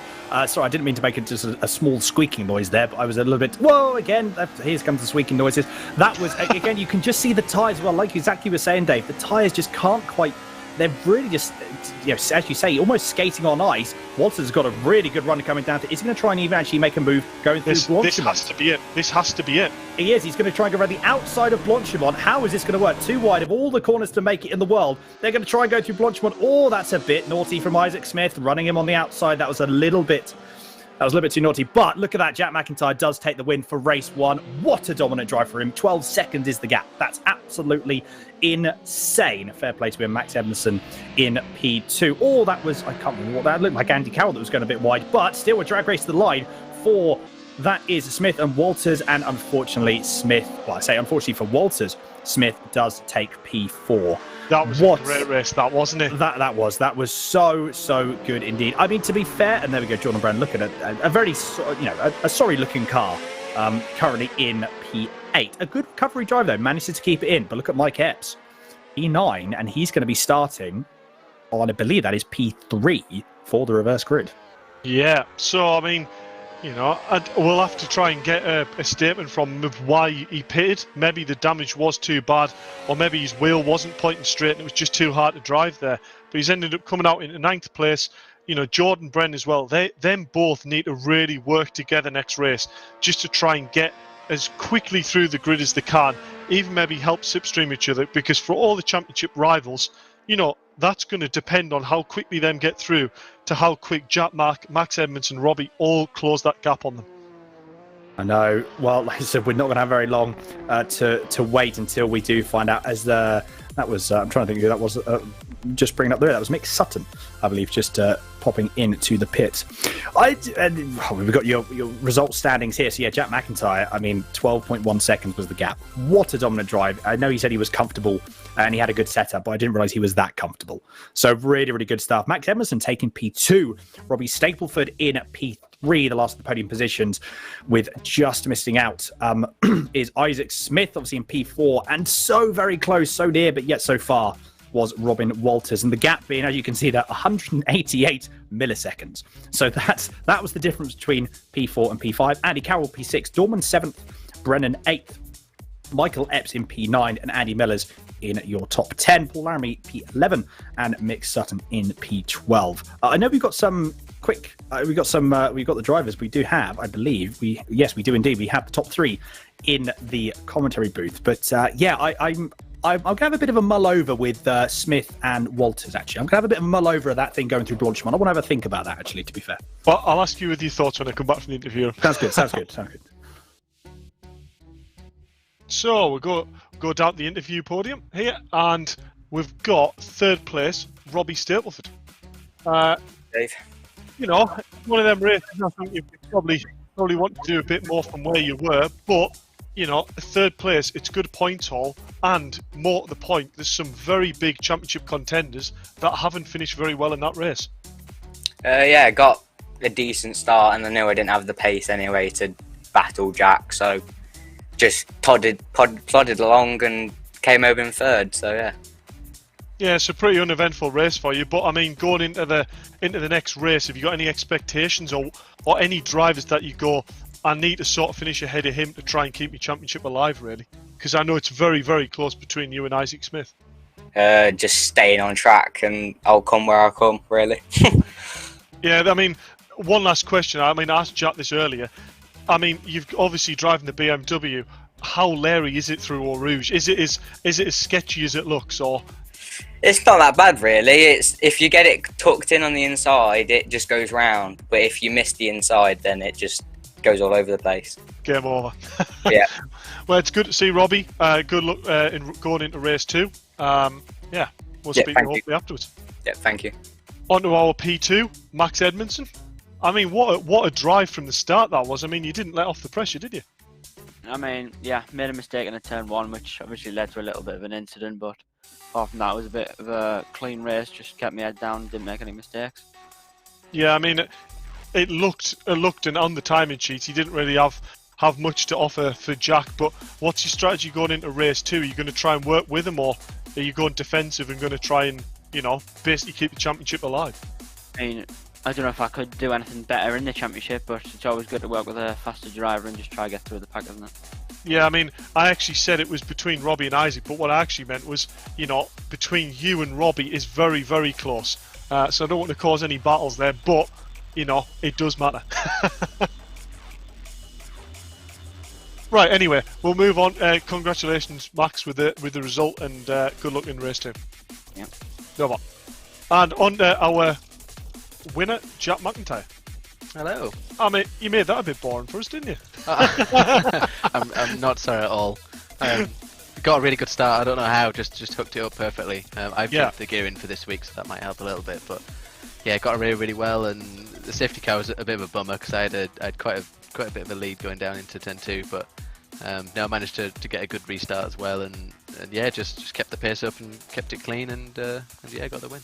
Yeah, I mean, you say that about the safety car. You know, it's never nice when you open up a lead and you get a safety car and it groups it back up. But I mean, you made the most of the restart. I think you opened up a second by the time you crossed the line. So I don't know whether you caught Isaac napping or, you know, you just seem to get it really hooked about out the hairpin, and Isaac was still going sideways. So did a mega job on the restart. But I'm noticing time's getting on, so I'll let you go, Jack, and get your thoughts for race 2. But congratulations, and you know, championship leader at the moment.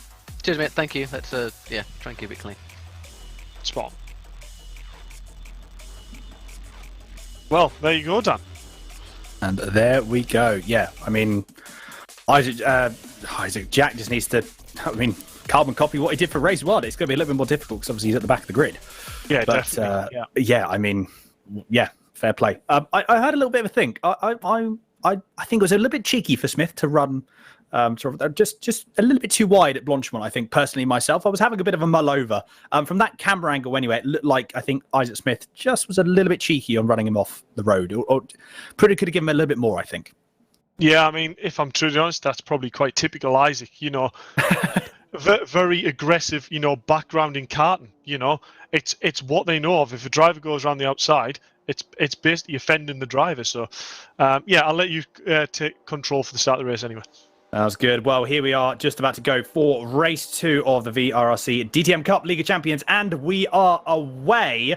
That looks to be a very, very poor start for one of the Alphas. That just disappeared. Obviously, look at all the Alphas. It's just a sea of Alphas again, as we have seen all of the time. But Epps is already up 2. He didn't look like he had a very, very good start, actually, to be fair, compared to the other drivers around him. But everyone does get through cleanly this time, as we do see indeed the safety car bringing up the rear. All going to go through. Are we going to go too wide? We are going to go too wide. That is Epps and Laramie. Wow, what a move there for Laramie, trying to get around the outside. Going through, I think that was actually Epps trying to make the move on Laramie there. He does indeed do it, and unfortunately Laramie does lose out a little bit. He's dropped down into P7. A P8, I should even say. But look at Jack McIntyre already up to P7, Edmondson up to P8. But yeah, Epps is going to be trying to look through, and that is through Jordan Brennan, having to do a bit of a defensive drive there, but he does slot back into P3. Almost trying to get the cutback, actually, to be fair, on Mellors. Is he actually setting himself up going through into Rivage? He could very well be, and I believe that is going to be carbon copy if Mellors doesn't try and take the defensive line. He does. Well, hey, this was going to be interesting. I think Epps didn't really know what Mellors was going to do at that point. But look at that. All of a sudden, the space of a quarter of a lap, Epps has come up and he's leading the race. Exactly what he wanted, exactly what he needed to do. Oh, that's Isaac Smith. Wow. That was definitely the save of the season. What a save there from Isaac Smith. Going through into No Name, completely sideways, manages to get the car straight. And off he goes. He dropped down into P10, but more importantly, no damage, and off he goes. That was a save. Yeah, if I'm honest, I had the horrors there because I saw Isaac as sideways as he was, and the car on the inside was actually Jack McIntyre. So that's definitely not how you want the last race of the championship to be decided, by, you know, a driver going absolutely flat out sideways, not in control, taking out the championship leader. Indeed, that's definitely not what you want. Obviously, we had that similar thing with obviously round race 1. Where one of the title contenders obviously got, unfortunately, spun around turn 1. It went from bad to worse. And then, Jack McIntyre going through. That was Stavelo, I think. Fair play. Very, very good move indeed. That was on Mick Sutton. So Mick Sutton drops to P5. Going to get absolutely swamped side by side. And that is with Edmondson and Stapleford as well. It's going to be a bit of door banging here between there. Wow, that was interesting, I think, to say the least. How glad everyone got through. All okay. Yeah, Mick Sutton's gone from P5 to P8 in the space of about 300 yards. But at the end of the day, still a very good race at the moment. Needs to keep his head down. Well, that was, I believe, what a move. A late lunge there from Smith. And that was oh dear, no, that's not gone well. That was Stapleford that got, well, that was just a little bit of everything, I think. 3-4 cars don't fit into one bus stop chicane, really, do they? Yeah, you know what I think that was? I think that was probably a case of the Beams and the Mercs tripping themselves over a little bit, and Mick Sutton coming up behind in the four-wheel drive had mega traction out the right-hander and just couldn't stop the car quick enough for what was happening in front. So probably a bit of a motorsport incident there, a bit unlucky. Robbie Stapleford unfortunately losing out with that one, and also Max Edmondson, who was unfortunately batting 12th on the grid. So when we were saying about the championship standings, you know, it's not looking great for Max. But yeah, Jack Mack already up into 4th position. Be interested to see what he can do with any progress further up. Well, exactly. The gap currently 1.7 seconds between himself and Andy Mellors. So Mellors again doing a really, really stellar drive in P3 at the moment. I think obviously he's going to have to put his defensive shoes on. And oh, that's a car spun. That's Andy Carroll that spun. That was going through, I believe, that was going through, that's not La Source, it's the other, Lacombe. So unfortunately, he's had a bit of a spin there. It's now up to P11. That's a big shame with Andy Carroll having such a good first race. You know, we saw what he can actually do behind the wheel. You know, to have a little spin like that and drop down to 12th, it's not great, is it? It's not nice to see. No, exactly. It's like I said, it's definitely not nice. We always like to see drivers obviously driving on the absolute limit, but at the same time, not necessarily driving over it. An incident obviously occurs, but yeah, a very, very good display from Carroll there. It was just unfortunate, like I said, just that little bit too aggressive potentially going through. Could have been over the curbs actually. It's interesting that it's the Alpha that spun. Of all the cars that I would have expected to spin going through Lacombe, I wouldn't have thought the Alpha was going to be that one. So potentially could have been very, very aggressive over the curbs or something along those lines to really upset the balance of the car. As we've got Stapleford and Mick Sutton, the gap's just under half a second. It's actually a bit less than that now. It's now 2/10 of a second. So are we going to see another move made going through into Blanchimont? I wonder. This is where the BMW power takes, well, it should take a hold. Although I say that, the gap is slowly coming down. But I don't think it's going to be enough. No, it isn't. Could very well be as well. Stapleford maybe lifting out a little bit, trying to get the move done. Actually, as I say that, again, he's going to prove me completely wrong. Decides to cut the inside of Blanchimont. Whoa, that was close indeed. Mick Sutton, is he still driving in a straight line? No, he's not. That is a big, big shame. I mean, yeah. That was 2 went into shot and 1 came out. We're not sure what happened there, do we? But I was literally about to say, here comes Robbie. As a bit of almost a motto for him, but yeah, that doesn't look great. But what that has actually done is it's brought Robin Walters, as we see on screen, right into the picture here. You know, a fast runner from race 1, he could do some damage here.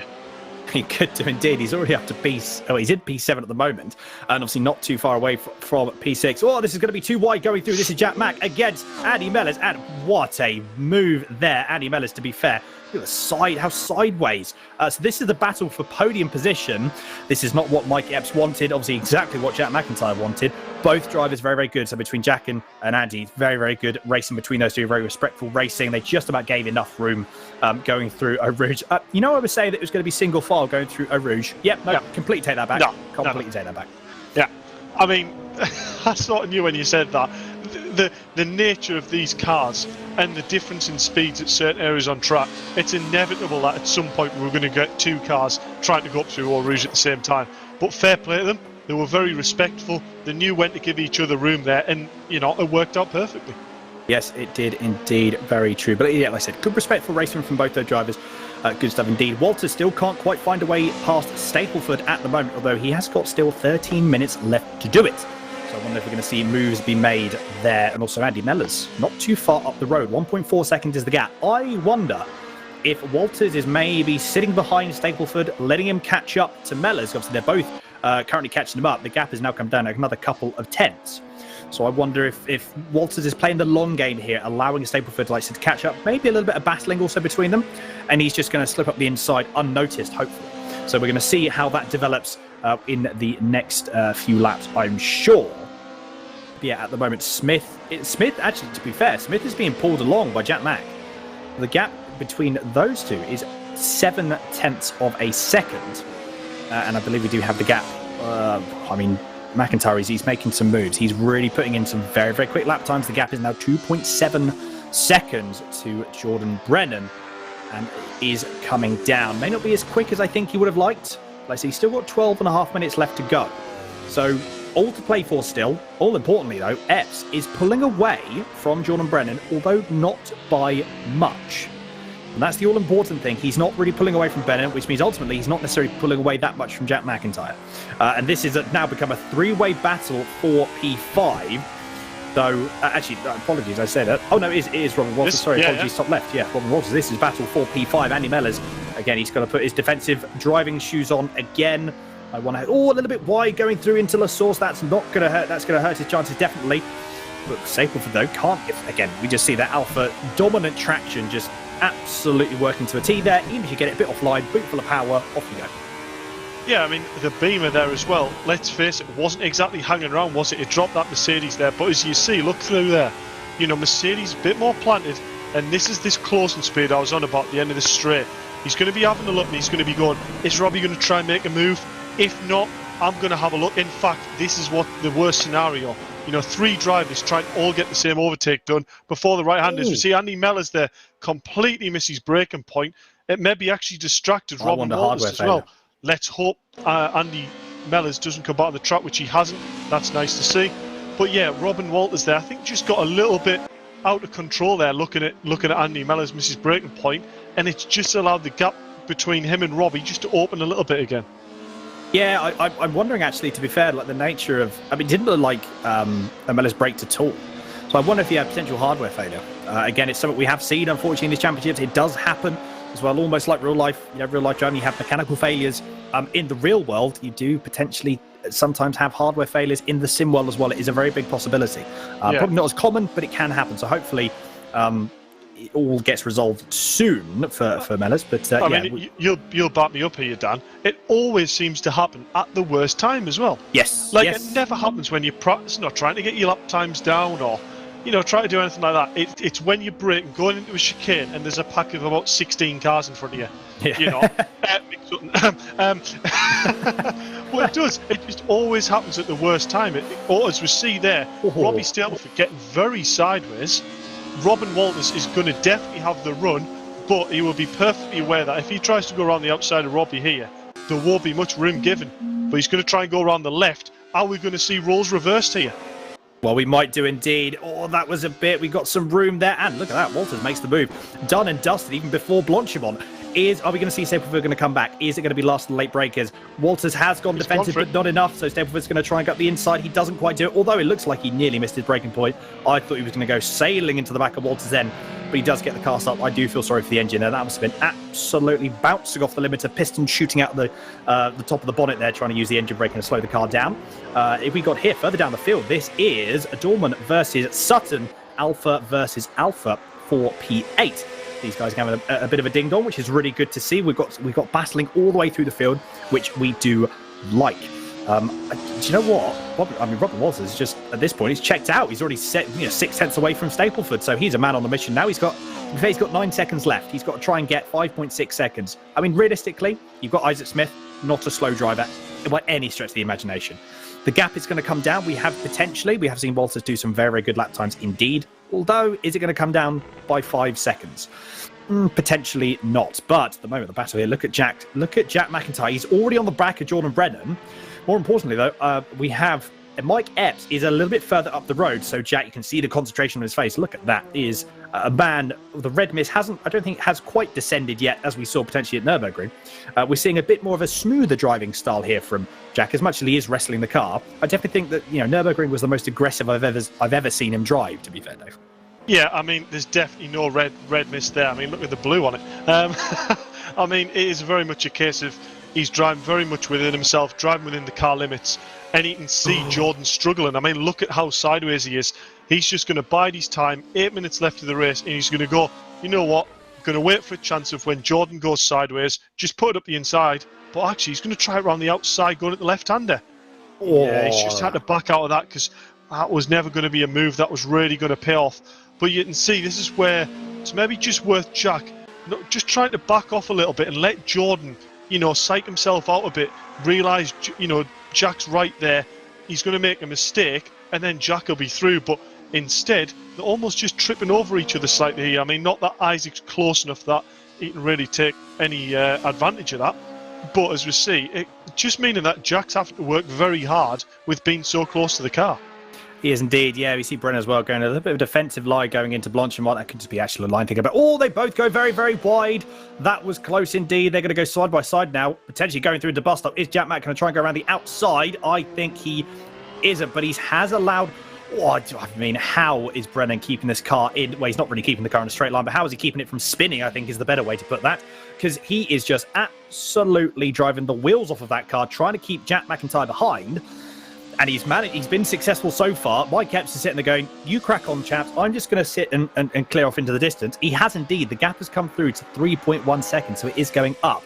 I don't really think Jack McIntyre, I mean, to be fair, look at the championship points. Does he need this position to win the League of Champions? I mean, Dave, our resident mathematician here, I don't think he does. He doesn't, no. No, he doesn't. So Jack, as it stands at the moment, is, provisionally the championship leader. You see Jordan Brennan there, yet again, get very sideways, and has somehow managed to keep Jack behind him. But in the slipstream, Jordan needs to go defensively. He needs to tuck right to keep behind, and he doesn't. So Jack's going to put it up the inside. This is going to give him the inside line to the right-hander. Job's done, really. Well, you say job's done, although look at Brennan. He's not wanting to give that position up. He is putting Jack McIntyre through his paces, as I say, that little bit of contact there. But ultimately, it was on the inside for that. He's going to get the cutback. He's got the cutback. I tell you what, how are these guys sitting there? They're both going side by side. So they've been side by side for about 6 or 7 corners. They're still side by side, and Brennan's actually got the move back done on him. So Jack McIntyre briefly, for a split second, was in P2, and then he's dropped all the way back now to P3 again. And he's got to try and do all of that over again. So looking through there, he had turned through 7, he was on the inside. Through 8, he was on the outside. Through 9, he was on the inside again. And then through 10, he was put on the outside. But he's going to go through into Puon, 2 wide going through Puon. That was very, very close indeed. There is nothing between you couldn't fit air in between the gap of these 2 cars at the moment. And I mean, they're still both driving around. Meanwhile, look at Epps. 5.6 seconds is now the gap. They've dropped 2.5 seconds. Like I said, Jack doesn't necessarily need the win. He's going to want the win. Obviously, he wants P2, as you can see there. But, I mean, Isaac Smith, the gap is now... I'd say the gap is now, it's 3.2 seconds. That could very well come down still. If these guys battle how they have been, it very well indeed. But yeah, I mean, wow. How are these two still driving side by side? I have no idea. I've got a fair grin going on. I'll let you know that now. I've got a fair grin. I mean, look at the difference in driving technique. You've got Jordan Brennan, who was literally grab the car, throw it sideways and is quick. And then you've got Jack Mack, who's trying to be smooth and calculated and is equally quick. As we go side by side up into the last chicane, Jordan Brennan, look at the sideways. He's going to have the inside line. Jack's going to try and go hold it around the outside, but there's no road there. Jordan Brennan on the outside going into the hairpin. Dan, I don't know whether I'll watch this one. As we don't know, Jordan Brennan's going to go to the inside. They're going to do roll reversal coming through into turn 1. I think Jack's going to try and get the cutback. He does get the cutback. Well, I say he tries to get the cutback. Brennan absolutely puts his car on the apex and just pretty much stops there. Goes, you can try and go around the outside, but I'm not giving that position up. And then at the moment, the positions do stay the same. Are we going to see very sideways moments going through up Eau Rouge again? I'm sure we are. Although actually, it looks, to be fair, a little bit more controlled for both those two. Oh, Jack McIntyre go very, very... I mean, how did the Jack is going to... There's going to be no commentator. We're not going to be here for the end of the race because we're both going to have to... we're going to have heart attacks at this point. How are these guys? Should I add a bit more tension to this drama? I believe Jordan Brennan here needs to hold on to this second place position. As we see both of them make mistakes there, Jack's going to try and go around the outside. Unfortunately, I don't think Jordan was in the right gear there to pick that back up. Jordan needs to pounce straight away here to keep this championship alive. He does indeed. Sorry, tension, Dave. You were talking about tension. What's going to add to the tension? So Jordan Brennan was in second place there, but Robin Walters has been promoted up into fourth. Isaac Smith dropping out. So Robin Walters at the moment is sitting 4 points in front of Jordan Brennan. So I believe now that actually means Robin Walters provisionally has finished third in the championship, which after the first 2 rounds is a hell of a result. Fair play indeed. Fair play indeed. Looking at the gap now, I mean, Brennan, a defensive drive to definitely be proud of. He's just put his car in exactly the right place while being, for, like I said, 90% of the track sideways as well. That is, to be fair, that's an achievement in itself. The car control that Brennan had for that period of time was just absolutely second to none. Also goes to show as well, even being sideways for a majority of the lap, how he was still, he was keeping his composure, and Jack just still couldn't find a way past. So very, very good indeed. But yeah, like you said, potential of another very, very good result and a good championship standings for Walters here. To be fair, you're on about Jordan going sideways. There wasn't really much road for Jack to actually get past. He was that sideways, so it wasn't exactly being easy. But You know what it reminds us a bit of here? You know, you've got the Super Tour era of Plato, and you know, even if Plato wasn't the fastest, he would bump cars along the straights or get his car super sideways or something like that to get the airtime for his sponsors, and sponsors loved him for it. Jordan there is fitting that description perfect. Drive it sideways, the cameras will look at you, happy sponsors, there you go, Liquid Molly. I mean, to be fair, it's definitely a. I mean, it's a tactic, like you said, that's worked for JP. But yeah, I mean, fair play. Like I said, we're definitely seeing. I mean, to be fair though, I'm not complaining at all. I am absolutely not complaining at all. We've just actually looked through. We've just got power went. Oh no, Isaac Smith. He's had a power cut. That's why he's dropped out. He's just said it on the YouTube chat. Well, I mean, Isaac, very, very sorry to hear that. Yeah, that's something that is out of your control is never nice indeed. And yet again, always happens when it doesn't need to happen. You know. Yes, exactly. In a race, last race of the championship, when you're fighting for championship points and you have a power cut, I mean, honestly, that is demoralising as a driver to put the time in, the effort, and then to have something that is completely out of your control. It's what we all dread, and we all don't want championships to be decided that way. No, I know we don't. No, absolutely right. It's a big old shame. But yeah, I think as well, you know, it's something like I said. Isaac Smith, he couldn't have done anything. It's just something that is out of his control. He's put in the best drive that he can. Absolutely. Very, very respectable drive, as always, and really, really good throughout the season. But yeah, it's a shame that it's ended for the last round with a power cut, as we got here. So yeah, Robin Walters is just doing what he needs to do. There'll be one more lap after this lap here, one more lap. And then at the moment, Mike Epps, the gap is not quite as dominant as we have seen from Jack McIntyre in race 1, but I mean, still, the gap is 5.4 seconds. And there he is. So Mike Epps is just driving around on his lonesome in a very snowy Spa-Francorchamps. Yeah, we haven't seen much of him, have we? But I mean, that's not always a bad thing. It's just we haven't really seen much of him because he's been that far out in front. But yeah, as we jump on board with Andy Carroll and Mick Sutton, this is a nice little battle that's developing. Actually, we noticed they were trading places earlier on the race, and it's nice to jump back on them a bit further down the grid because you know the racing standards on the whole grid is fantastic. So it's great that we get to see Andy Carroll really try and fight Mick Sutton for 8th place. I know, well, to be fair, yeah, this was a battle that was happening actually. I mean, to be fair, oh, that's a little bit wide for Mick Sutton there. It's going to compromise his line going through. Oh, sideways. Oh, no. Tap. Oh, no, that was a big tap for Andy Carroll. Oh, dear, that is not good at all for... I mean, to be fair, I know that actually, look, and that was Carroll, I think, did obviously help him around with that small little tap, but Mick Sutton was very, very sideways to start with anyway. Yeah. So yeah. That was a case of, you know, Mick Sutton had already lost the back end. All it was going to take was the slightest tap, and you know it was going to send him round. And unfortunately, you know, in them scenarios, Andy Carroll is already committed to the power, and it's one of them cases he's not expecting the car to be slowing down when the car should be speeding up. So unfortunately, a bit of a racing incident there. It's never nice to see battles go that way either. No, I know. That's yeah, like I said, it's never ideal, never good. But at the same time, I mean, to be fair, those guys are having a very, very good battle. Pretty much throughout the race, actually, to be fair. We saw them at the start of the race. We're having a good old ding-dong. And obviously, we saw that as well. Paul Laramie decides that he wants to be a bit of Tokyo Drift. He doesn't. Oh, no, that's not gone well. You know what he was trying there? He was trying to Jordan Brennan there, wasn't he? He was trying to Jordan Brennan. He was just trying to get the sponsors on board there. Throw it a little bit sideways for the camera. And that's one of the moments where it goes, oh, no, it's gone. It's gone. Yeah.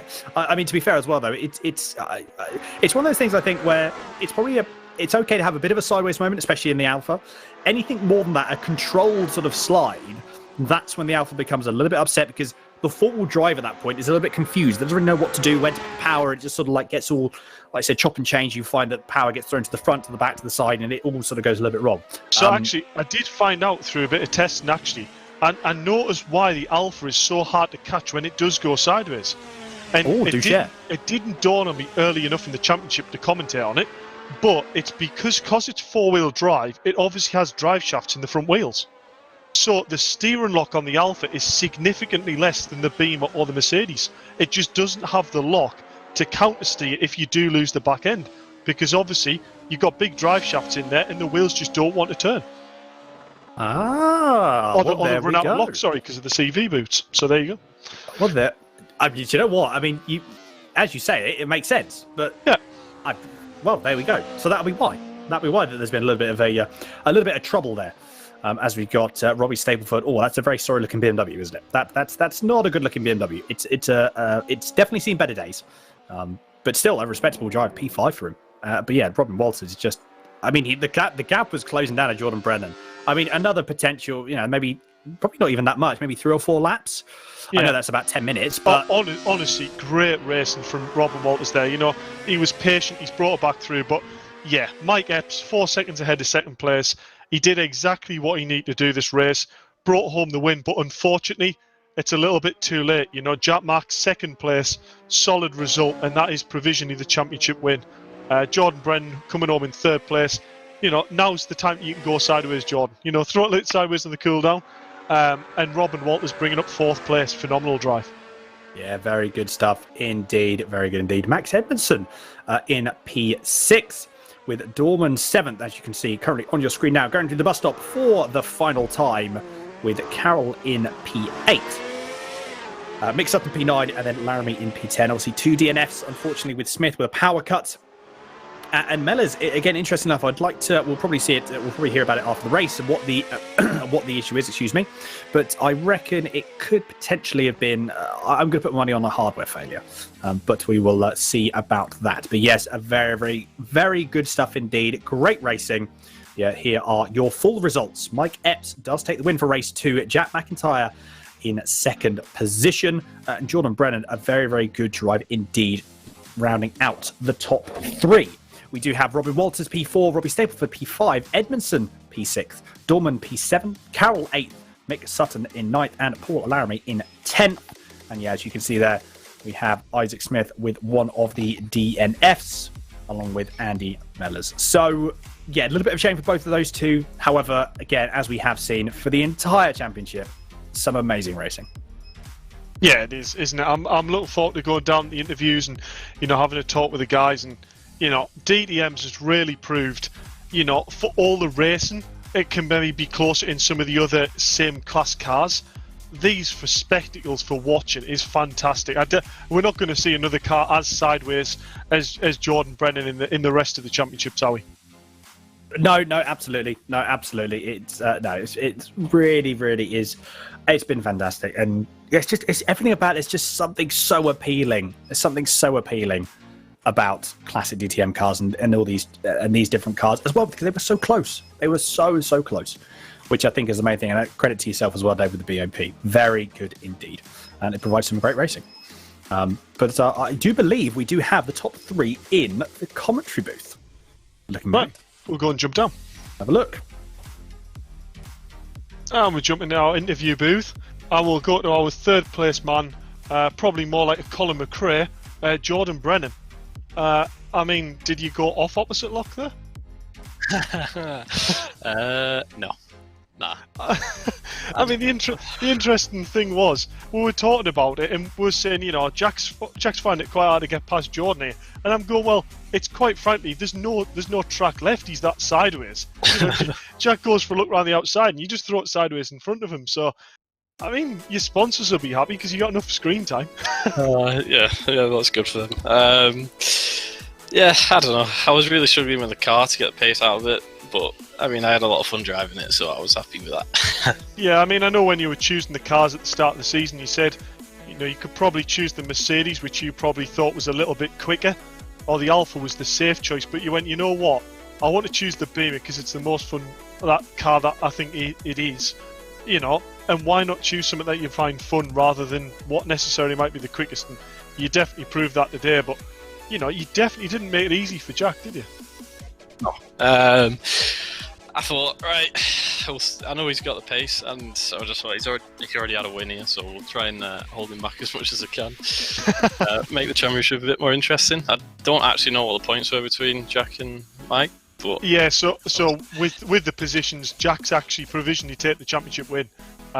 Going into that round, there was a gap of 20 points, so it was all sewn up at the start of that race anyway, to be fair to you. No, right. So you didn't need to defend too hard, but it made for a hell of a spectacle. It was great to watch. So well done, John. Cheers, thanks. And on to our 2nd place man, Jack Mark, and provisionally the championship winner. Well done, Jack. It was probably quite entertaining for you to watch that as well, was it? That was great fun. I got past quite a few people in the first few laps and saw Mike off in the distance and kind of set that as my target to try and chase him down. And then I got to Jordan and yeah, it slowed me down and I wasn't able to catch Mike in the end, but we had a great race, so I think that was worth it. You know what I would say about this? I've raced you multiple championships, and I don't think there's probably a time in racing wheel to wheel that you probably enjoyed racing a car as much as that. Like, that skating feeling where you get a little bit sideways, you lose a bit of a run, but then you gain it back. These cars just seem so good for all the probably frustrating to drive. They're mega for racing, aren't they? Yeah, they were brilliant. Like there were moments there where I think we were both totally sideways around corners, and it was you're not really supposed to race like that, but it was it's so much fun. It's a refreshing change from the Formula car that we did last time round, where it was a bit more kind of hit your braking points, hit your turning points, and go. You can really drive these cars. Like no two laps are the same in these, and you can get pace out of them in a lot of different ways. So I loved it, as you could probably tell. Well, I think there was almost a glimpse of a smile on as you were battling, which is definitely a sign that you're relaxed and you're enjoying in the car. But I presume you signed up to do the TTs in the following championship. I mean, how are you looking forward to that with the push to pass feature? It's one of them cars that really, for anyone watching who doesn't understand the car, it's essentially a touring car, but then completely messes with your racecraft because you've got opportunities where you can use a button to get an extra 50 horsepower on demand. Yeah, it was. If I'm completely honest, I'm not looking forward to it too much. I think in the little mini season we did a few months ago in the TTs, I was a bit crap. I didn't really get on with it too much, but I'll just have to put some effort in at the start of this series and try and get a hold of the car. But yeah, it'll be super interesting. The push to pass makes it a lot about strategy as much as it is about just raw pace. So yeah, it'll be a good end to the series. Put it that way. Yeah, I'm looking forward to it. It's nice that we've done a slight track change to really sort of boast the feature of the car, if you like. Tracks with a lot more straight on. So yeah, well done, Jack. You secured a championship there. It's looking good for your League of Championship points as well. So look forward to see how you do in the TT. Brilliant. Cheers, mate. Cheers. And on to our race winner. It was a bit of a quiet race, wasn't it, Mike, at the front? Yeah, I suppose it was. It was one of those where I could see where Jack was in the background, and Brennan did me a favour really by battling it out for a couple laps. It just gave me the breathing space I needed, because no doubt by the last lap it may well have been a little close had I made a mistake or two. So yeah, the Alpha around here, it's got its perks. It's great off the slow corners, and yeah, you can stamp the throttle down and get mega exits, but yeah, it just sucks in a straight line, and it's a little bit too boaty. And so yeah, that first lap for me was an absolute hack. I had to get a good lead, try and get myself up as as far ahead as possible with the time I had to sort of mitigate the gap and the pace that Jack has around here in that car. And yeah, just looking at how he was drifting it after the race as well.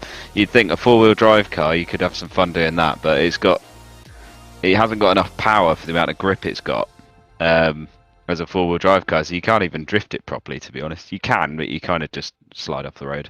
Yeah, I mean, we were actually commenting on that earlier, that the Alpha has quite significantly the worst steering lock out of all the cars, because obviously it's got its front drive shafts and what have you. So hence why if you get the Alpha 2-sided, it really struggles. But yeah, you definitely punched through the pack at the start there. I think you went from, I think it was probably 6th or 7th on the grid, and by your ruse you were battling for 3rd place. So a phenomenal way to sort of battle through the pack and get done what you needed to do. Yeah, I mean, I was talking to Jack about the TT. Obviously you haven't driven the TT yet, which is going to be a huge shock for you, because it probably will throw all your race strategy out the window. Quite frankly, it's one of them cars where you put it pole on the grid, with push to pass, and you go, right, we'll use one push per lap, and then you have a guy who's sitting 2nd or 3rd that uses all them initially to try and get past and then block. So have you got any strategies going into TT and you're looking forward to it? I've got to be honest, I haven't thought much about it yet. I'm fairly familiar with push to pass and KERS and all sorts of extras that cars can have, so for me that's it'll be a case of a particular strategy for that car, but I'm fairly good at figuring those sort of things out, so I'm sure I'll be able to have a crack at that. I haven't completely decided whether I was going to do it yet with the amount of stuff going on. but perhaps, given that Jax said he's quite weak in that car, perhaps I might have to think about it now. But a nice bit of rivalry there going into the TTs. Got to provide the fighting torque, yeah. So, but like you said, with the steering lock thing on this car, it's probably why I was spun out in the first race. It wasn't a massive tap to the rear at one, but it was enough in that car that you just run out of steering lock, and you just do this perilous long sort of novice-like spin, and it's very frustrating because you just want that extra 10-15 degrees of steering lock would just pull you out of a lot of situations. So it's been an interesting love-hate affair with this car and this series, but there's certainly been some enjoyable moments, and like you say, from 5th or 6th on the grid, the car's an absolute rocket. You can just battle straight up to the lead and deal with it from there. So were it not for the mistakes at the Nürburgring and probably a slight lack of testing, really could have gone better, but happy overall. Good fun and enjoying my evenings. So spot on, Mike. I mean, there's definitely not many cars with championships you compete in, and it'll make you look like a novice, that's for sure. So, just this car, just this car in turn one. Yeah, literally. Anyway, great race, Mike, and I believe that's you second in the championship, so it's good league points. Going for League of Champions, and you've really crawled you up, seeing as how you didn't even compete in the first championship of the league. You know, you've really put your stamp on it. So well done, and we'll look forward to having you in TT. Yeah, cool, perfect. Cheers, mate. Thank you. Cheers. Thanks, mate. There we go, Dan. That was a bit of fun, wasn't it? I know. It's really good to see. It's good to see everyone's sort of viewpoint, especially after the race as well. I mean, look at that. Championship standings are currently on your screen. Already have been updated, and look at that. 138 points. that McIntyre does take the championship for the DTM Cup. I mean, fair play, but like you said, Mike Ebbs, he's definitely put his mark on the championship, isn't he? For any future championships of VRRC.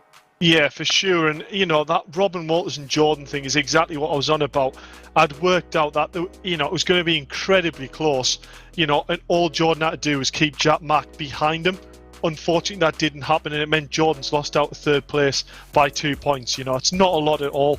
But yeah, that championship's provided some fantastic racing. But honestly, my favourite is yet to come. Going into TT, you wouldn't believe the action that you're setting for here, Dan. Well, no, to be fair, like I said, one of my first actual commentary series with VRRC was on the TT Cup. So I've had a bit of a flavour. Obviously, not with the current driver styles, as you can see currently on the screen there. Yes, look at that. So the 9th of February, everything kicks off with the TT Cup. A Brands Hatch GP, nonetheless. What a track! Yeah, I mean, one of my favourites. I will butt in quickly because I believe them tracks aren't actually now the final tracks. I believe it's Brands, Laguna Seca, Paul Ricard, and Monza is the 4 tracks. So, as I said, we've restructured the tracks a little bit just to really try and get the most out of the cars and the most action we can. You know, that push to pass feature is what, you know, is completely unique about that series. So why not put the tracks in with the big straights in and really make things interesting for the drivers? Yes, it's going to be very, very good indeed. But yeah, I've had a flavour for the TT Cup, and I can't wait to get involved again. But unfortunately, we do have to wrap it up. Thank you, everyone, so much for sticking around for the championship, and thank you very much for the support. It's been absolutely incredible. And yeah, like I said, not too long, and then we do it all over again with the fantastic cars such as the TT Cup. But we are going to sign off for this evening. My name is Dan Handover, and we've had the fantastic Dave Marshall that has joined me in the commentary box for this entire season. Dave, it's been an absolute pleasure, and I can't wait to be potentially work with you again in the future. Yeah, cheers, Dan. And obviously, sign-ups are live for TT, so if anyone wants to get involved, you know, thinks it's a bit of them, feel free, get in touch on VRRC or on the Discord on Facebook. Just get in touch and we'll sort you out. You don't want to miss it. Honestly, it's worth a sign-up. Indeed, it is. Well, good stuff. Like I said, look forward to seeing everyone in the TT Cup. Also, as well, big thanks to Mike Yao for the broadcast. It's been absolutely fantastic, as always, this season. And I'm sure we're going to be seeing something similar for the TT Cup. But until next time, everyone, do take care and stay safe.